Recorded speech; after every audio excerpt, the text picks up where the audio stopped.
अस्सलाम वालेकुम, welcome back to my channel. कैसे हैं आप लोग? उम्मीद है खैरियत से होंगे। अल्लाह ताला हम सबको अपनी हिफ़्ज़-ए-मान में रखे, आमीन। तो जी आज की वीडियो बड़ी स्पेशल है, तो फुल वॉच कीजिएगा। तो यहाँ पे बन रहा है जी पुलाव और मेरे प्याज ब्राउन हो रहे हैं। प्याज मेरे ब्राउन हो रहे हैं, मेरे पुलाव के प्याज। और इसी स्टेज पे मैं जी अदरक क्रश करके ऐड कर देती हूँ, बड़े मज़े का टेस्ट आता है। तो जी पुलाव बन रहा है मेरी अम्मी के लिए, उनका फेवरेट है और उनकी आज बर्थडे है और ये बर्थडे का व्लॉग था, तो मैंने सोचा आपके साथ शेयर करूं। तो बर्थडे हम ऐसे ही सेलिब्रेट करते हैं, जब किसी की बर्थडे होती है तो हम उस बंदे की पसंद की कोई चीज़ बना लेते हैं या बाहर से मंगवा लेते हैं। तो आजकल हम बाहर की अवॉइड कर रहे हैं, क्योंकि आजकल फिर वायरस आया हुआ है। तो एक तो ये जान ही छोड़ा, पता नहीं इसकी तो अलग ही कहानी है। तो बस ऐसे ही हम सेलिब्रेट कर लेते हैं। हम मतलब कि ऐसे ऐसे भी नहीं करते कि दोस्तों को या करीबी रिश्तेदारों को बुला लिया। वैसे मुझे अच्छा लगता है कि इस तरह एक दो किसी को अच्छे जो करीबी दोस्त होते हैं, रिश्तेदार होते हैं, उनको बुला लें और छोटी-मोटी सेलिब्रेट कर लें। गेट टुगेदर का एक बहाना मिल जाता है ना, कि बर्थडे पे हम इस तरह नहीं करते। वैसे होता है गेट टुगेदर, दावतें होती हैं या वैसे होता है, लेकिन बर्थडे सेलिब्रेट ख़ास नहीं होती। मैं अम्मी से पूछती हूँ कि अगर जब हम पहला जब दौर था, जब हम पैदा नहीं थे हुए, आपकी शादी हुई थी या आप जब छोटे थे, तो बर्थडे कभी सेलिब्रेट नहीं थी की। तो बताते हैं कि बर्थडे कभी हमने सेलिब्रेट नहीं की, बस ऐसे ही बाहर से चीज़ कोई मंगवा के खा ली। समोसे जलेबी तब बड़े खाए जाते थे, वो चाय के साथ मंगवा लिए। ये चिकन टिक्के कबाब डिनर वो कर लिया। मतलब कि होटल भी तब, रेस्टोरेंट ये चीज़ें भी आम नहीं थी हैं। मैकडोनल्ड तब तो है ही नहीं था। तो ये पिज़्ज़ा बर्गर जो अभी चीज़ें बहुत आम हो गई हुई हैं बच्चों में, तो तब ये पता ही नहीं था होता कि ये बर्गर पिज़्ज़ा वगैरह भी होता है, होगा लेकिन इतना आम नहीं होगा। तो अभी तो ये बहुत ज़्यादा चीज़ें ना, तो तब भी इस तरह नहीं था होता। लेकिन वैसे गेट टुगेदर होती थी, दावतें वगैरह होती थी।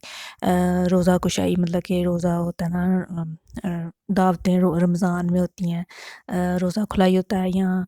वैसे 14 अगस्त बड़ी होती थी सेलिब्रेट। वो तो हमारी भी होश में, मुझे पता है कि हम जब बचपन में छोटे थे तो 14 अगस्त बड़ी ही सेलिब्रेट किया करते थे। तो रिश्तेदार मतलब कि एक जगह पे इकट्ठे होते थे, एक होता था बहाना कि गेट टुगेदर करने का। तो बड़े साल 14 अगस्त भी मनाई गई, फिर वो आहिस्ता-आहिस्ता वो भी ख़त्म हो गया कि ये क्या रिवाज है कि 14 अगस्त मनाई जा रही है, ये कहाँ पे आया हुआ है। कुछ रिश्तेदारों ने जी इशू बनाया कि ये क्या मनाते हैं, इस तरह नहीं करना चाहिए, पैसों का ज़िया। तो बस वो भी चीज़ ख़त्म हो गई। तो बस ये मतलब कि इस तरह कुछ होते हैं रिश्तेदार बीच में इस तरह के, अगर कोई अच्छे से मेल मिला रहा है तो बीच में जो अच्छे रिश्तेदार नहीं होते वो कहते हैं जी इस तरह नहीं होना चाहिए। तो वो चीज़ भी मतलब कि वो जो एक इकट्ठे बैठने का एक ज़रिया होता है, वो भी ख़त्म हो जाता है। तो मैं बड़ा याद करती हूँ वो 14 अगस्त का ना इवेंट, जब मतलब कि हम छोटे होते थे, झंडियाँ वगैरह लगानी और केक भी ख़ास बनाया जाता था 14 अगस्त के हवाले से। तो मुझे बड़ा वो याद आता इवेंट। तो अब वो नहीं होता, चलें कोई नहीं। तो यहाँ पे जी मुर्ग पुलाव हमारा रेडी हो रहा है और केक भी अभी कट होगा, वो भी मैं आपको दिखाऊँगी। और जी मेरे व्लॉग आपको कैसे लगते हैं ज़रूर शेयर किया कीजिए। और अगर कुछ आप कुछ यूनिक देखना चाहते हैं, कुछ सजेशन देना चाहते हैं, तो वो भी ज़रूर दिया कीजिए।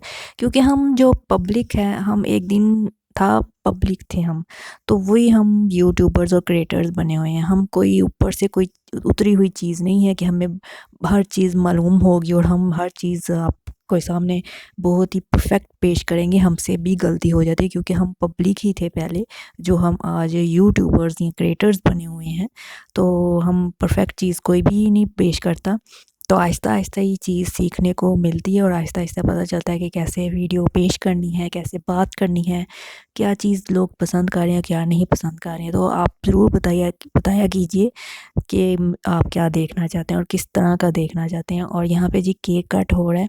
यहाँ पे जी फ्लावर्स मैंने मंगवाए थे, तो ये बड़े फ्रेश लग रहे थे। और केक मंगवाया था पाइनएप्पल केक। वैसे मैं आलमंड केक चाह रही थी, लेकिन वो नहीं था अवेलेबल। तो या पाइनएप्पल केक मंगवाया था। ये ज़्यादातर सब नहीं खाते, ये थोड़ा-थोड़ा टेस्टी किया जाता है। आलमंड केक होता है वो बहुत ज़्यादा मतलब कि सही खा लिया जाता है। तो अभी मेरा जो मैंने अम्मी को गिफ्ट देना है ना, वो अभी पेंडिंग है। वो भी मैं जाऊँगी गिफ्ट लेने, तो वो मैं आपको दिखाऊँगी कि मैंने अम्मी को क्या गिफ्ट दिया था। तो अभी ये आप केक को एंजॉय करें कि मैंने केक अम्मी से कट करवाया। मेरा था इरादा कि इस दफ़ा मैं ज़रा अच्छे से सेलिब्रेट करूँगी, लेकिन ये वायरस की वजह से ना मेरे कुछ प्लान चौपट कह लो, चौपट हो गए हैं जी, मेरे प्लान रह गए, वो मैं नहीं कर सकी। ये वायरस की वजह से बाहर जाना नहीं होता और सही से मतलब कि शॉपिंग भी बंदा नहीं कर सकता, तो उस वजह से ना बहुत सारी चीज़ें रह जाती हैं। तो ये केक भी बड़ा मैंने रिस्क लेके मेरे को ऐसा कि बाहर की चीज़ नहीं खानी, फिर मैंने कहा नहीं चलिए जी अब केक तो आ ही जाए, क्या अब सारी चीज़ें तो घर ही बनाई हैं, पुलाव भी बना लिया, तो अब ये मैं जी सवैयाँ बना रही हूँ। मीठा भी मैंने सोचा कि कुछ मीठा इस तरह का भी होना चाहिए जो सब खा लें, केक तो थोड़ा थोड़ा खाया था। तो ये जी मीठी सवैयाँ हैं, तड़के वाली सवैयाँ जिसे कहते हैं, इसमें मैंने घी ऐड किया और 2 सब्ज़ इलायची और अभी सवैयाँ ऐड करूँगी, और इसमें जी चीनी जाएगी और सिंपल सी हमारी सवैयाँ रेडी हो जाएंगी। तो ये हमारी सिंपल सवैयाँ, और इसमें कुछ दूध और जो होता है ना ड्राई फ्रूट, वो मैं ऐड नहीं करूँगी, बस सिंपल, और मुझे ऐसे ही पसंद है और अम्मी को भी ऐसे ही पसंद है, इसलिए मैं ऐसे ही बना रही हूँ। और अगर जी मैंने बात करने का स्टाइल अपना है, तो हर एक का अपना होता है, तो अगर आपको बात करने का स्टाइल मेरा कुछ होता है ना डिफरेंट, तो मुझे बताया कि मैं कैसे बोलूँ, आहिस्ता बोलूँ, आराम से बोलूँ या तेज़ तेज़ बोलूँ। अगर आप तेज़ तेज़ समझ सकते हैं तो मैं तेज़ तेज़ बोल लूँगी। तो जी बस अपना अपना स्टाइल होता है, और वही मैंने बात की, कोई ऊपर से सीख के नहीं आता। हम पब्लिक ही थे जो चंद सालों में, 2-3 सालों में जो बहुत ज़्यादा कंपटीशन हो गया है, यूट्यूबर्स बन गए हैं। तो आहिस्ता-आहिस्ता जी पता चल जाएगा, हमें तो बर्दाश्त कर लें जब तक हमें पता नहीं चलता। तो जो यहाँ पे जी हमने थोड़ा-सा पानी ऐड किया ताकि हमारी सेवइयाँ लग ना जाएँ, जी, और यहाँ पे चीनी ऐड की है, और बस पानी थोड़ा-सा ड्राई होगा तो इसको दम लगा देंगे और हमारी सेवइयाँ, मीठी सेवइयाँ रेडी हो जाएंगी। तो आपको कौन-सी सेवइयाँ पसंद है? चाय वाली सेवइयाँ भी मैंने शेयर की हुई हैं, अगर आपने देखना चाहें आप लोग तो देख सकते हैं। तो दूध वाली सेवइयाँ भी एक हैं, वो भी मैं आपके साथ शेयर करूँगी अनकरीब, ठीक है? तो ये था मेरा आज का व्लॉग, आई होप आपको पसंद आएगा। तो सेवइयाँ हमारी रेडी हैं, तो मेरी अम्मी को दुआओं में याद रखिएगा। अल्लाह ताला हम सबकी माँओं को, हम सबके वालिदैन को हमारे सरों पे सलामत रखे। माँ-बाप का साया बहुत ज़रूरी होता है औलाद के सर पे। इनका जब साया नहीं होता तो फिर पता चलता है कि दुनिया क्या है। तो बस यही कहूँगी कि बस अल्लाह ताला माँ-बाप का साया हमेशा सलामत रखे, और जिनके माँ-बाप नहीं हैं उनको जन्नत में आला मुकाम दे, और उनकी औलाद को इस दुनिया में रहने की सब्र और हौसला दे और हिम्मत दे। तो यहाँ पे जी हमारी पुलाव भी रेडी हो गया था, और ये जी मैंने कुछ चीज़ें मंगवाई थी ऑनलाइन, तो मैंने सोचा आपको दिखा लूँ। कॉफ़ी थी और ये सौंफ थी। तो मैंने कश्मीरी चाय बनानी थी, तो उसके लिए मैंने चीज़ें मंगवाई थी। कश्मीरी चाय थी, और ये ग्लव्स थे जो हाथों में पहनने के लिए, क्योंकि वायरस आया हुआ था, इसकी ज़रूरत थी मुझे। और मीठा सोडा था, ये बेकिंग सोडा था, हाँ, बेकिंग सोडा है, तो ये मंगवाया था जी। और जी एक डायरी थी, वो मैंने मंगवाई थी। तो ये था मेरा आज का व्लॉग, ये है जी कश्मीरी चाय। आई होप आपको अच्छा लगेगा, तो इसको लाइक शेयर कीजिएगा, और मुझे इंस्टाग्राम पे भी ज़रूर फॉलो कीजिएगा। अशवा अहमद व्लॉग्स मेरा इंस्टाग्राम है। तो मुझे बस अपनी दुआ में याद रखी। ये मुझे डायरी बड़ी अच्छी लगी, तो मेरे ख़्याल में ये मैं लेके आई थी चीज़ें, मैंने मंगवाई नहीं थी, मुझे भूल गया मैंने मंगवाई थी। तो ये मैं लेके आई थी चीज़ें। तो ये था मेरा आज का व्लॉग, आई होप आपको अच्छा लगेगा। तो मैं मिलती हूँ आपसे नेक्स्ट वीडियो में। टेक केयर एंड अल्लाह हाफ़िज़।